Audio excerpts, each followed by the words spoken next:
وسلم نے بھی 4 قسم کی دعوت دی، تعلیم دی۔ سب سے پہلی تعلیم ہے یتلو علیہم آیاتی، آیاتی، اس پیغمبر نے قرآنی آیات کی تلاوت کی۔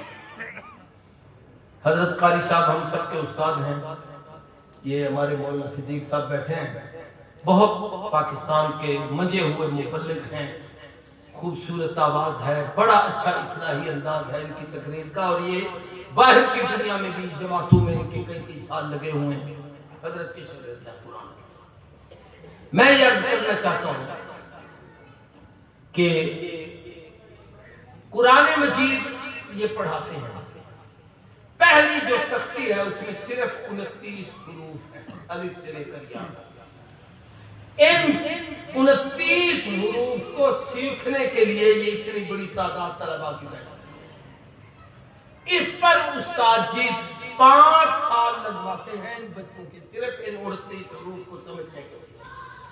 الف کا مخرج کیا ہے، با کا کیا ہے، تا کا کیا ہے، سا کا کیا ہے، اس کو ادا کیسے کرنا ہے، اس سے پہلے کون سا حرف ہو تو پھر اس کے پڑھنے کا انداز کیا ہوگا، اس کا لہجہ کیا ہوگا، اس کا طریقہ کیا ہوگا۔ ان حروف پر ان کی محنت ہوتی ہے، جو ان 29 حروف کو سیکھ جائے پورا قرآن سیکھ جائے۔ یہ اتنی بڑی محنت ہے۔ بعض جاہل لوگ کہتے ہیں او جی میں ترجمے والا قرآن لے کر عربی کی آیت کا تو مجھے پتہ نہیں، لیکن معنی اس کا یہ بنتا ہے، تو مجتہد بن جاتا ہے، معنی اس کا یہ بنتا ہے۔ اس لیے قرآن مجید کے پہلے الفاظ سیکھنا ضروری ہے۔ اس لیے علماء کا اس پر اتفاق ہے کہ جو قرآن کو تجوید کے ساتھ صحیح تلفظ کے ساتھ نہیں پڑھتا تو اس نے گناہ کیا ہے، تلاوت نہیں کی۔ ہمارے یہاں ایک مبلغ آتے تھے، اب تو شاید بیمار ہیں یا پتہ نہیں دنیا میں بھی ہیں کہ نہیں، سندھ سے آتے تھے۔ تو ایک جگہ میں اور حضرت قاری صاحب تقریر میں اکٹھے تھے، بہت خوبصورت تقریر کرتے تھے اور اچھی اصلاحی بات کرتے تھے۔ تو جب انہوں نے تلاوت شروع کی نا تو ان کا ایک خاص لہجہ تھا، حضرت مجھے کہتے ہیں قرآن ہی سندھی زبان پڑھا۔ سندھیوں پہ کوئی تنقید نہیں، کوئی بیٹھا ہو تو وہ بھی ہمارے بھائی ہیں، ہم بھی آپ کے پڑوسی ہیں، لیکن مطلب ہے کہ قرآن حکم ہے کہ اقرأوا القرآن بلحون العرب واسباقها، عرب کے لہجے اور اس کی زبان میں قرآن کو پڑھا۔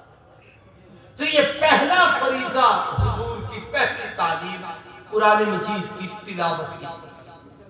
صحابہ میں ابی بن کعب انصاری بہت بڑے صحابی، ان کے متعلق حضور نے فرمایا تھا اقراہم، میری امت میں سب سے بڑا قاری یہ ہے، بہت اچھا پڑھتا ہے۔ علماء کہتے ہیں اس کے اچھا پڑھنے کا سبب کیا تھا؟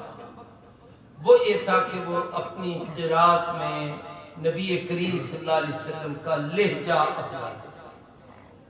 جیسے کوئی بچہ قاری صاحب کا لہجہ اپنائے، کوئی قاری رحیم بھائی صاحب کا لہجہ اپنائے، کوئی قاری فتح محمد صاحب کا لہجہ اپنائے، کوئی قاری طاہر صاحب کا لہجہ اپنائے، کوئی قاری عبداللہ مرحوم کا لہجہ اپنائے، تو کہتے ہیں یار یہ بالکل استاد جی کی طرز پر پڑھتا ہے۔ کوئی عبدالباسط کا لہجہ اپنائے تو یہ بالکل اس کی طرز پر پڑھتا ہے۔ ابی بن کعب کو امت میں اقرا اس لیے کہا گیا کہ وہ حضور کے لہجے میں قرآن پڑھتا ہے۔